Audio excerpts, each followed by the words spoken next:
कभी सोचा है क्या एक फटी हुई चप्पल किसी की किस्मत जोड़ सकती है? या क्या एक कड़वा शब्द, सिर्फ एक कड़वा शब्द किसी इंसान को धूल से उठाकर सितारों तक पहुंचा सकता है?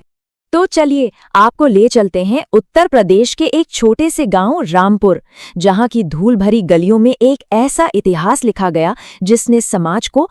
और इस कहानी की शुरुआत होती है आज से, एक कलेक्टर की गांव में वापसी से। सोचिए वो सुबह कैसी रही होगी जब सरकारी गाड़ियों का एक लंबा काफिला गांव में दाखिल हुआ। हवा में धूल का एक गुब्बार छा गया। लोग डरकर सड़कों के किनारे खड़े हो गए, खासकर वो लोग जिनकी झोपड़ियां नहर के किनारे बनी थीं।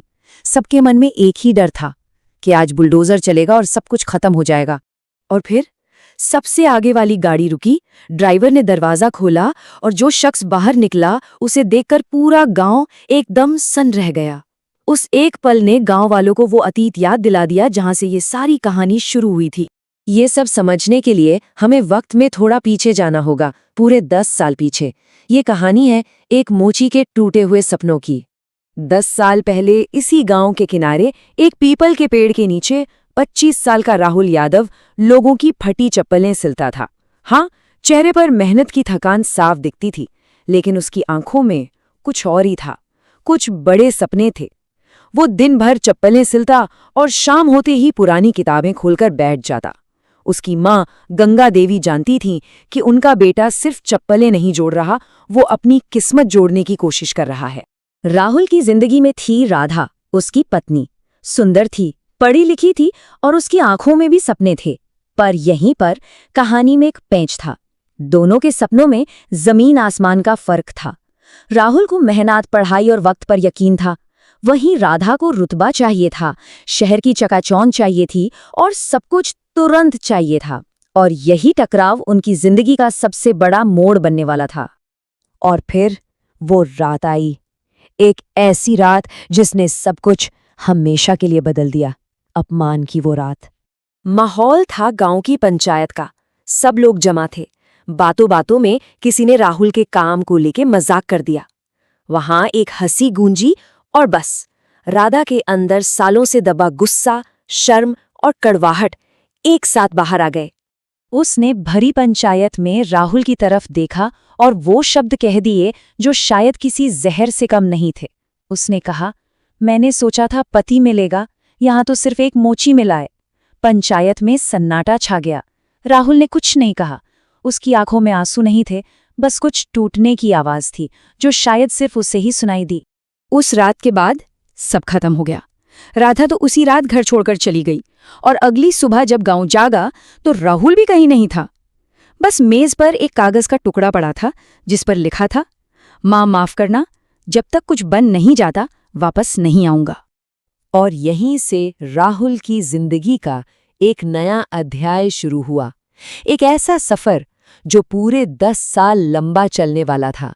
संघर्ष के 10 साल। वो इलाहाबाद पहुंचा। सोचिए, दिन में कंस्ट्रक्शन साइट पर ईंटें ढोना, मजदूरी करना और रात में किसी धर्मशाला के कोने में बैठकर पढ़ाई करना। कई रातें भूखा सोया, अपनी माँ के अंतिम संस्कार तक में नहीं जा पाया। तीसरी बार जब फेल हुआ तो पढ़ाई जारी रखने के लिए अपनी किताबें तक गिरवी रख दी। लेकिन राधा का कहा वो एक वाक्य, यहाँ तो सिर्फ एक मोची मिला है, वो शब्द उसे हर बार गिरने के बाद फिर से खड़ा कर देते।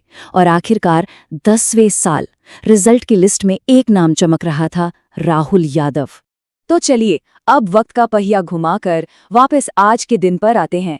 उसी गांव में, उसी जगह जहां से हमने ये कहानी शुरू की थी, अतीत का सामना। वो कलेक्टर राहुल यादव उन्हीं नहर किनारे बनी झोपड़ियों का मुआयना करने पहुंचा था। और उन्हीं झोपड़ियों में से एक में रहती थी राधा। उसकी दूसरी शादी भी टूट चुकी थी, पति छोड़कर जा चुका था और मायके वालों ने भी मुंह मोड़ लिया था। वो घूम फिरकर उसी गरीबी में लौट आई थी जिससे वो भागना चाहती थी। राधा जब राहुल के सामने आई तो वो कांप रही थी। आंखों से आंसू बह रहे थे और जुबान पर बस एक बात थी। उसने टूटी हुई आवाज में कहा, मुझसे गलती हो गई, बहुत बड़ी गलती, मुझे माफ कर दो। सबको लगा अब राहुल बदला लेगा, लेकिन राहुल चुप रहा। उसकी खामोशी किसी भी सजा से ज्यादा भारी थी। उसने बस फाइलें मंगवाईं, जमीन को दोबारा नपवाने का आदेश दिया और जब पुरानी रिपोर्ट में गलती मिली तो उसने उन झोपड़ियों को कानूनी घोषित कर दिया। बुलडोजर बंद हो गए। उसने बदला नहीं, उसने न्याय चुना।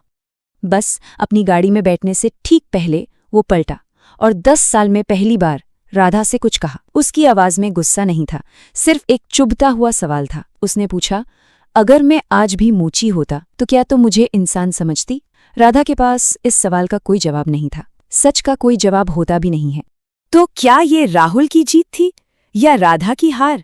नहीं, इस कहानी की असली जीत कुछ और ही थी। देखिए, राहुल का मकसद बदला लेना तो कभी था ही नहीं। उसका मकसद था बदलाव लाना। वो ये दिखाने नहीं आया था कि वो क्या बन गया है, वो तो बस अपना काम करने आया था। कुछ ही हफ्तों के अंदर कलेक्टर राहुल यादव के ऑफिस से एक ऑर्डर पास हुआ। गांव में एक सरकारी स्कूल खोला जाएगा और उस स्कूल का नाम उसकी मां गंगा देवी के नाम पर रखा गया। जहां कभी एक मोची चप्पलें सिलता था, अब वहां बच्चों की हंसी गूंजने वाली थी। राधा की झोपड़ी तो बच गई, पर शायद वो अंदर से पूरी तरह उजड़ चुकी थी। उसकी असली सजा तो अब शुरू हुई थी। हर रोज राहुल की खामोश कामयाबी को दूर से देखना और अपने ही फैसले पर पछताना। तो आखिर में ये कहानी हमें एक बहुत गहरे सवाल के पास लाकर छोड़ देती है कि किसी इंसान की असली कीमत किस चीज से होती है, उसके आज के हालात से या उसके किरदार से। क्योंकि हालात तो बदलते रहते हैं, लेकिन किरदार वो हमेशा इंसान के साथ रहता है।